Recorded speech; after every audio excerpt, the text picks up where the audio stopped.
សក្តីជូនដំណឹងបាទកន្លែងកាត់សក់កត្រៃធំជាខ្ញុំសូមស្វាគមន៍ចំពោះពុកម៉ែបងប្អូនបាទយើងខ្ញុំសូមជូនដំណឹងដល់ពុកម៉ែបងប្អូនដែលមានកូនឬក្មួយដែលចេះនៅជំនាញអាជីពនៅជីវៈកាត់សក់ច្បាស់លាស់បាទកន្លែងកត្រៃធំយើងខ្ញុំត្រូវការជ្រើសរើសបុគ្គលិកចំនួន2នាក់បាទដែលចេះស្រាប់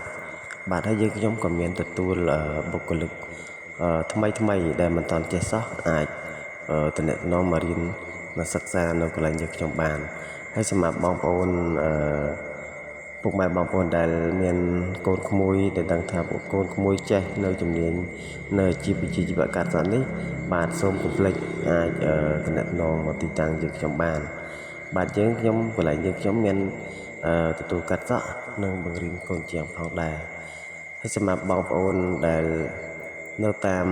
ភូមិផ្សេងបាទដែលចង់ឲ្យកូនបាទចង់ចេះនៅអាជីពនិងជំនាញវិជ្ជាជីវៈកាត់សក់នេះបាទអាចមករៀនកន្លែងយើងខ្ញុំបានបាទកន្លែងយើងខ្ញុំមានទីតាំងបាទរៀននិងមានកន្លែងស្នាក់នៅសម្រាប់បងប្អូននៅតាមភូមិផ្សេងដែលមានលំនៅឋានឆ្ងាយពីកន្លែងយើងខ្ញុំបាទពលមានលម្អិតសូមកុំភ្លេចតំណែងលេខទូរស័ព្ទ097 522 747បាទសូមអរគុណ